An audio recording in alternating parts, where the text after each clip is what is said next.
नमस्कार, स्वागत है आप सभी का उत्तराखंड के हमारे इस बुलेटिन में। आपके साथ मैं अंजलि झा। तो चलिए बुलेटिन की शुरुआत करते हैं खबरों से। देहरादून में उत्तरांचल प्रेस क्लब ने फिटनेस को बढ़ावा देने के उद्देश्य से इंटर क्रिकेट टूर्नामेंट का आयोजन किया, जिसका उद्घाटन करने के लिए सीएम धामी पहुंचे। उन्होंने खिलाड़ियों से मुलाकात कर बातचीत भी की। इसके साथ ही उन्होंने खुद भी खिलाड़ियों के साथ मैच खेला और शानदार बैटिंग की, जिसके खिलाड़ियों ने भी तारीफ की है। वही कार्यक्रम को संबोधित करते हुए सीएम धामी ने खेल की भूमिका और महत्व पर बात किया। इसके साथ ही खेल को लगातार बढ़ावा देने के लिए कहा कि उन्होंने फिट इंडिया मूवमेंट पर भी उन्होंने अपने विचार रखे हैं।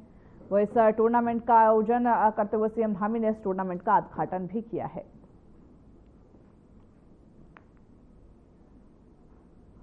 चलिए आपको ये भी सुनवा देते हैं कि उन्होंने क्रिकेट के जो प्रेमी हैं उनको क्या कुछ संदेश दिए हैं।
वहीं उत्तराखंड के पुष्कर सिंह धामी ने एक महत्वपूर्ण निर्णय लेते हुए हरिद्वार, देहरादून, नैनीताल और उधम सिंह नगर जिलों में स्थित जो 18 स्थान है उनके नाम बदलने की घोषणा की। इस बदलाव के तहत ही मियांवाला का नाम अब रामजीवाला होगा, जबकि खानपुर का नाम बदलकर श्री कृष्णपुर रखा जाएगा। विकासनगर ब्लॉक के पीरवाला को अब केसरी नगर और चांदपुर को पृथ्वीराज नगर के नाम से जाना जाएगा।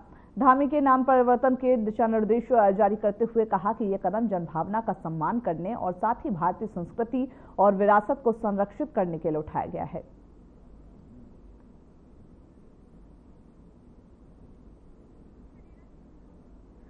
इसी पर ज्यादा जानकारी देने के लिए हमारे साथ हमारे सहयोगी हर्ष धनेरा जुड़ चुके हैं। हर्ष, पहले तो मैं आपसे जानना चाहूंगी, सीएम धामी ने एक बड़ा ऐलान किया, कई स्थानों के नाम बदले गए हैं। मुख्य तौर पर कौन से ऐसे स्थान हैं जिनके नाम बदले गए हैं? अंजलि, देखिए, जो मुख्यमंत्री पुष्कर सिंह धामी की तरफ से एक महत्वपूर्ण निर्णय लिया गया है, जिसमें जनपद हरिद्वार है, देहरादून है और नैनीताल और उधम सिंह नगर शामिल हैं, जिनमें कई जो स्थान हैं उनको बदला गया है, उनके नाम का जो नाम है वो बदले गए हैं। मुख्यमंत्री ने ये भी कहा है कि विभिन्न स्थानों के नाम परिवर्तन इसलिए भी किया गया है क्योंकि ये जनभावना को ध्यान में रखते हुए भारतीय संस्कृति और विरासत के अनुरूप किया जा रहा है, तो इस वजह से भी जो नाम है उनमें परिवर्तन किया गया है। दूसरी तरफ जो भारतीय संस्कृति और संरक्षण की योगदान देने वाले जो महापुरुष हैं उनसे प्रेरणा ले सकें, इस तरह भी इन नाम को यहाँ पर रखा गया है, यानी कि जोड़ा गया है। खासतौर पर अगर देहरादून की बात करें अंजलि, तो देहरादून में मियांवाला जो जगह है उनका वहाँ पर नाम बदलकर रामजीवाला किया गया है। खानपुर में कृष्णपुर इससे किया गया है। विकासनगर में जो पीरवाला है उसको केसरी नगर बनाया गया है और साथ ही साथ जो चांदपुर है, चांदपुर को पृथ्वीराज नगर के नाम से जाना जाएगा। उधर हम हरिद्वार और नैनीताल के साथ साथ जो उधम सिंह नगर के कई नाम है, जो जगह है उनको भी बदला गया है। साथ ही साथ क्योंकि लगभग 15 स्थानों को यहाँ पर चयन किया गया है, यानी कि उनके जो नाम सूची है, चाहे उसमें हरिद्वार है, देहरादून है और नैनीताल और उधम सिंह नगर है, तो इन जो 15 जगह हैं वहां पर नाम बदले गए हैं। जो प्रस्ताविक हैं, अभी पूरी तरह से जो कागजी कार्रवाई है वो हुई नहीं है, लेकिन घोषणा यहाँ पर मुख्यमंत्री के द्वारा हुई है। और जैसे कि भगवानपुर की अगर बात करें तो भगवानपुर को और जो नाम है भगवानपुर के ब्लॉक के अंदर, वो वर्तमान में जो नाम था यहाँ पर औरंगजेबपुर था, अब इसे शिवाजी नगर किया गया है। वहीं अगर हम गाजीपुर की अगर बात करें, गाजीवाला की बात करें तो आज नगर से बनाया गया। चांदपुर में ज्योतिबा फुले नगर यानी कि इस नाम को चयन किया गया है। साथ ही साथ मोहम्मदपुर जो जट है वहाँ पर मोहनपुर जो जट है उसे रखा गया है। खानपुर भी बदल करके अब खानपुर का जो नाम है वो अंबेडकर नगर किया गया है।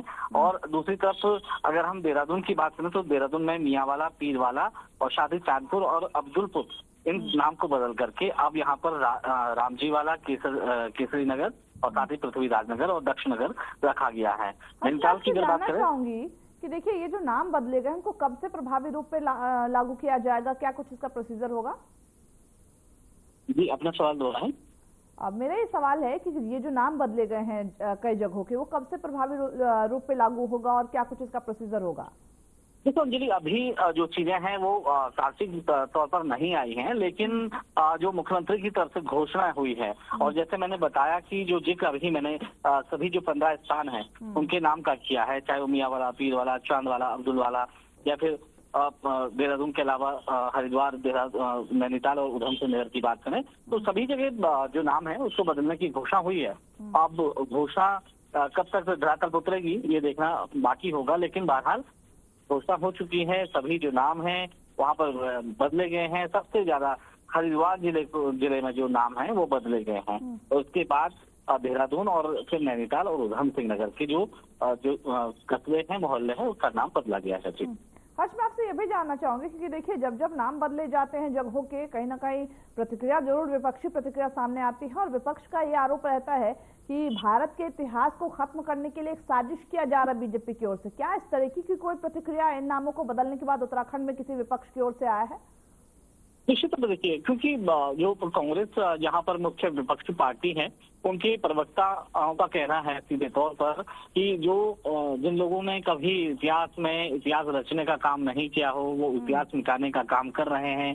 दूसरी तरफ उन्होंने ये भी कहा है कि जहाँ पर विकास बेहद जरूरी है। चाहे हम मियाँवाला की बात करें, जहां पर सड़कों का बेहतर प्रदर्शन होना चाहिए था, बेहतर परफॉर्मेंस सड़कों का होना चाहिए था, वो वहाँ पर नहीं है। अस्पताल नहीं है, इसके अलावा शिक्षा के जो स्कूल हैं वहां पर नहीं। तो इन सभी चीजों को बेहतर करने की बात कांग्रेस कर रही है, न कि बल्कि नाम बदलने से। उन्होंने कहा कि देश का विकास तब होगा, प्रदेश का विकास तब होगा जब वहाँ की दशा और दिशा बदली जाए, न कि नाम बदलने से कोई विकास होगा। जी बिल्कुल, बहुत शुक्रिया आपका हमारे साथ जुड़ने के लिए, ज्यादा जानकारी देने के लिए। हालांकि देखना होगा कि विपक्षी सुर तो सुनते हुए नजर आ रहे, लेकिन आगे क्या कुछ इस पूरे 18 जो जगह के नाम बदले गए हैं वो किस तरीके से लागू होते हैं और साथ ही साथ इस पर क्या कुछ सियासत देखने को मिलती है। बढ़ते अगली खबर की ओर, जहां बीते सोमवार की शाम धामी सरकार ने कई स्थानों के नाम बदलने का ऐलान किया, तो वही आज मुख्यमंत्री पुष्कर सिंह धामी ने कई स्थानों के नाम बदलने की जो घोषणा है वो करते हुए कहा कि लंबे समय से लोगों को प्रतीक्षा थी कि जन भावनाओं, जन अपेक्षाओं और वहां की जो संस्कृति है उसके अनुरूप उन स्थलों के नाम रखे जाएं।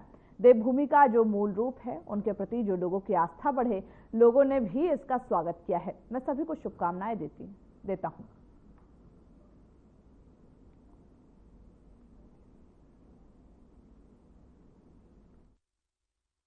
लंबे समय से लोगों को प्रतीक्षा थी कि जन भावनाओं के अनुरूप, जन अपेक्षाओं के अनुरूप, वहाँ की संस्कृति के अनुरूप और देवभूमि के मूल स्वभाव के साथ उन स्थानों के नाम रखे जाएं और जो देवभूमि का मूल स्वरूप है उसके प्रति लोगों की आस्था बढ़े, श्रद्धा बढ़े। उन क्षेत्रों के प्रति जहाँ के नाम बदलने की घोषणा की गई है, वहाँ के जो लोग हैं जिन्होंने समाज जीवन में अपना एक विशेष स्थान प्राप्त किया है, उन क्षेत्रों के लिए विशेष प्रयास किए हैं, उन क्षेत्रों से उनका लगाव रहा है। महापुरुषों के नाम, देवी देवताओं के नाम,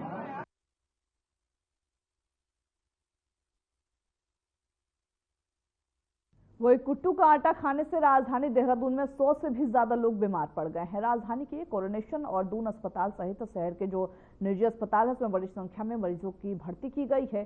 सीएम धामी और स्वास्थ्य मंत्री डॉक्टर धन सिंह रावत ने देहरादून जिला अस्पताल में जाकर बीमार हुए जो लोग हैं उनका हालचाल जाना और अधिकारियों को जरूरी दिशा निर्देश देते हुए नजर आए। वही स्वास्थ्य सचिव डॉक्टर राजेश कुमार ने दून मेडिकल कॉलेज अस्पताल और कोरोनेशन जिला अस्पताल पहुंचकर मरीजों और उनके परिजनों से फीडबैक लिया।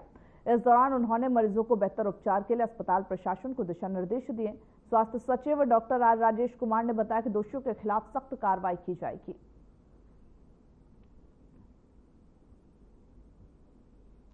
दून मेडिकल कॉलेज हॉस्पिटल में मैंने मौका मुआयना किया, स्थिति का जायज़ा लिया। तो यहाँ पे लगभग 110 पेशेंट एडमिटेड बताए जा रहे थे, जिनमें से 50 पेशेंट्स को तो डिस्चार्ज कर दिया गया है। शेष 61 के आसपास सभी पेशेंट्स भर्ती हैं। मैंने सबके साथ इंटरेक्शन भी किया। कोई घबराने वाली बात नहीं है। सभी पेशेंट्स जो हैं they are out of danger, सभी नॉर्मल हैं। और आज शाम 6 बजे के बाद, जैसे डॉक्टर साहब लोगों ने सलाह दिया है, 6 बजे के बाद हम लोग इनको डिस्चार्ज करना भी हम लोग शुरू कर देंगे। बाकी कोरोनेशन में भी लगभग 78 पेशेंट्स के आसपास अभी हैं एडमिटेड। और अभी सीएमएस कोरोनेशन से भी मेरी बात हुई, मैं वहाँ पे भी जाऊँगा, मौका मुआयना लूँगा। तो वहाँ पे भी बताया जा रहा है कि सभी पेशेंट्स आउट ऑफ डेंजर हैं, ऐसा कोई घबराने वाली बात नहीं है। तो हैविंग सेड दिस, मैं ये रिट्रेट करना चाहूँगा कि लगातार हम लोग जो है फूड एफडीए डिपार्टमेंट की ओर से लगातार छापेमारी का अभियान जारी है। आपको ज्ञात होगा कि 3 महीने से पहले ही हम लोगों ने जितना भी नकली मावा, पनीर, कुट्टू का आटा, जो भी अडल्ट्रेशन प्रोन जो आइटम्स हैं उनके खिलाफ सख्त से सख्त कार्रवाई की। और पिछले 3 महीनों में हम लोगों ने लगभग 300 ज़्यादा सैंपल्स हम लोगों ने चेक भी किया है और लैब में परीक्षण के लिए भी भेजा है। और आगे भी जो है कार्रवाई होगी। और जहाँ तक ये करंट केस का मामला है, हमारी फूड की टीम वहीं पे है। उस दुकान को जो मेहुवाला माफ़ी में है उसको सील कर दिया गया है। हमारी टीम वहाँ पे गई थी और सीलिंग की कार्रवाई कर भी दी थी और तोड़ के अंदर भी देखा गया, तो मटेरियल वहाँ पे नहीं था। तो पुलिस टीम, बताया जा रहा है, अभी फ़िलहाल सहारनपुर रवाना हो गई है। और ये बताया जा रहा है कि विकास नगर से आया था।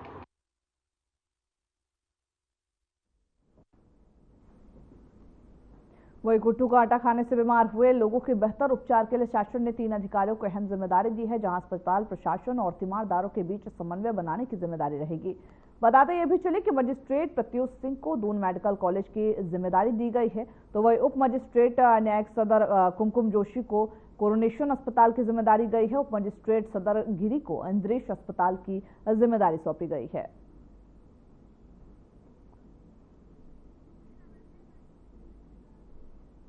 इसी पर ज्यादा जानकारी देने के लिए हमारे साथ हमारे सहयोगी हर्ष खनेड़ा जुड़ चुके हैं। हर्ष, पहले तो मैं आपसे जानना चाहूंगी अभी की अगर परिस्थिति की बात करें तो क्या कुछ वहां पर है, क्योंकि देखिए एक बड़ी संख्या में जो लोग हैं वो एक के बाद एक बीमार होते हुए कुट्टू के आटा खाने से नजर आ रहे हैं।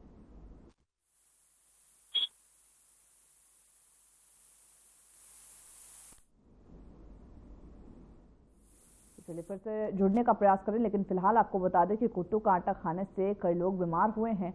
हालांकि 3 जो प्रमुख अधिकारी हैं उनको अहम जिम्मेदारी दी गई है और साथ ही साथ इस पूरे मामले को लेकर के मुख्यमंत्री भी नजर बनाए हुए हैं और साथ ही इसके पीछे जो दोषी है वो जल्द से जल्द पकड़ा जाएगा, ये कहते हुए अधिकारी नजर आ रहे हैं और जल्द से जल्द जो कार्रवाई है वो उन पर किया जाएगा। तो बीते दिनों ही कुट्टू का आटा खाने से 100 से ज्यादा लोग, आंकड़े जो बता रहे हैं वो 100 से ज्यादा लोगों के बीमार होने की बता रहे हैं, जिनको भर्ती कराया गया है 3 अस्पताल में, कोरोनेशन अस्पताल और साथ ही साथ तमाम से वहां जो निजी चिकित्सालय हैं उनमें भर्ती कराया गया है और साथ ही साथ 3 अधिकारियों को अहम जिम्मेदारी दी गई है, अलग अलग हॉस्पिटल की जिम्मेदारी दी गई। इसी पर ज्यादा जानकारी हमारे साथ एक बार फिर से हमारे सहयोगी हर्ष जुड़ चुके हैं। हर्ष, पहले तो मैं आपसे जानना चाहूंगी इस पूरे खबर पर अभी की क्या कुछ अपडेट है, क्या कुछ हालात आप वहां देख पा रहे हैं?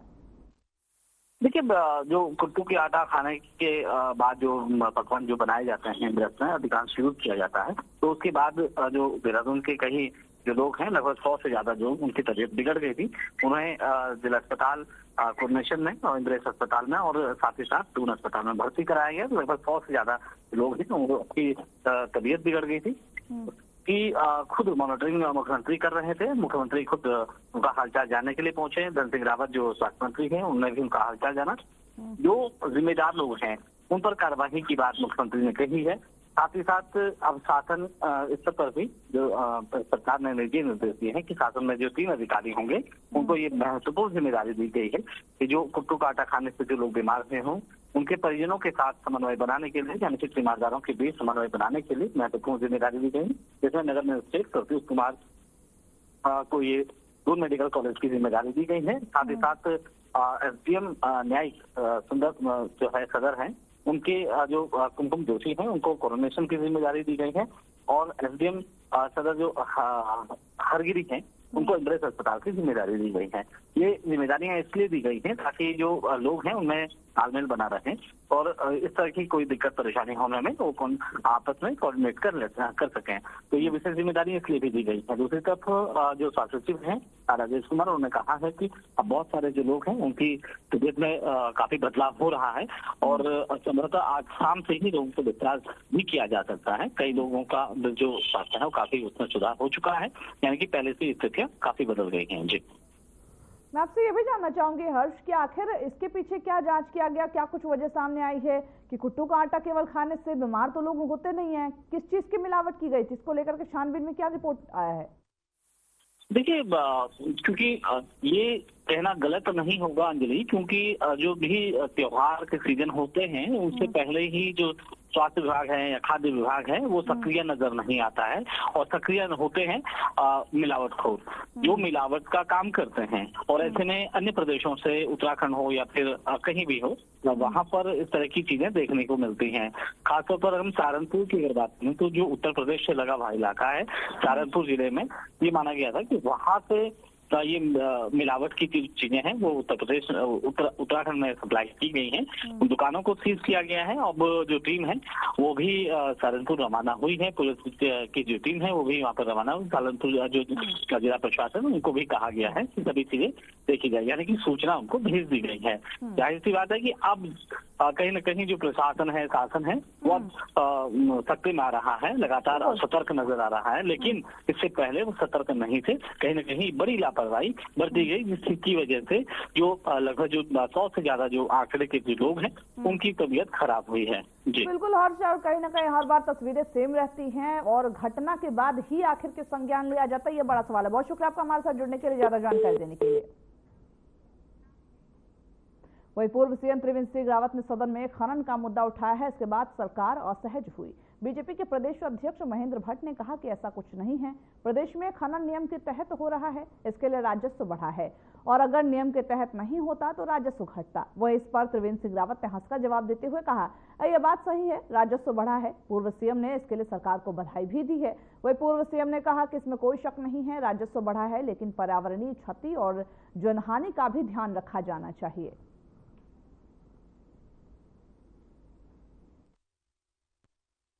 ठीक है, राजस्व बढ़ा, इसको तो कोई नकार नहीं सकता है, ये बात सही है। मैं बधाई दूंगा अपनी सरकार को कि उन्होंने राजस्व बढ़ाया है, उसके लिए तो कोई किसी को कोई शक ही नहीं है, कहाँ उसमें शक है। लेकिन पर्यावरणीय क्षति का भी ध्यान रखा जाना चाहिए, जन हानि का भी ध्यान रखा जाना चाहिए, ये मेरा कहना है। नियम जो मोटर व्हीकल एक्ट है उसका भी ख्याल रखा जाना चाहिए।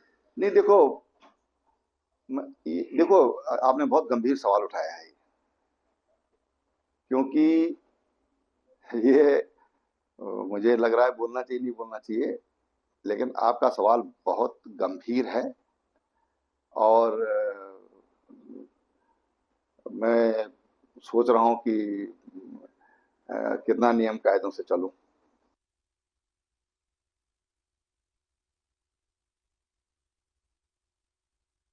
वही बढ़ते अगली खबर की ओर। उत्तराखंड के पूर्व मुख्यमंत्री और हरिद्वार से भाजपा सांसद त्रिवेंद्र सिंह रावत ने संसद में अवैध खनन पर दिए गए बयान पर सफाई दी है। उन्होंने कहा कि उनका बयान किसी व्यक्ति विशेष से जुड़ा नहीं है और उन्होंने जनहित को ध्यान में रखते हुए यह मुद्दा उठाया।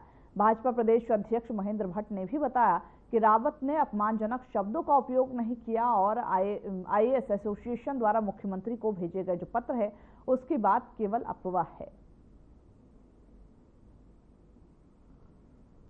या कोई विषय अपने द्वारा किसी प्रकार से कोई उठाता नहीं है।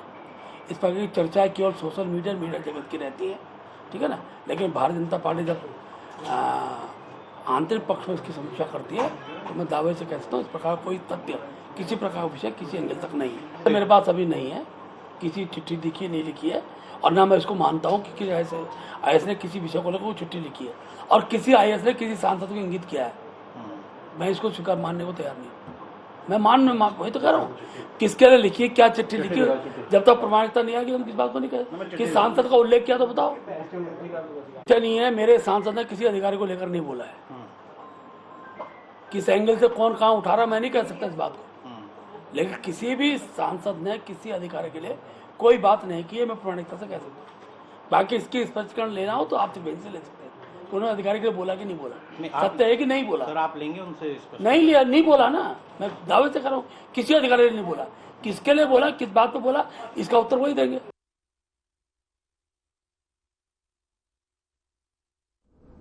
वो इसी बीच बड़ी खबर की ओर रुख कर लेते हैं, जहां महिला कांग्रेस करेगी मंत्री धन सिंह रावत के आवास का घेराव। निजी स्कूलों में फीस बढ़ोतरी से नाराज है। एलयूसीसी में हुए घोटाले के विरोध में कांग्रेस दोनों मामलों को देखते हुए प्रदर्शन करेगी। महिला कांग्रेस प्रदेश अध्यक्ष ज्योति के नेतृत्व में यह घेराव होगा।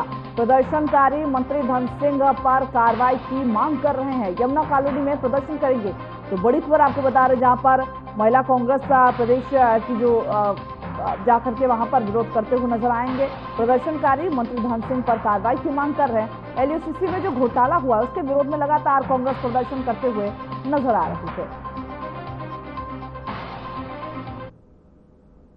तो चलिए खबरों के हमारे इस बुलेटिन में बस इतना ही। मुझे दीजिए इजाजत, नमस्कार।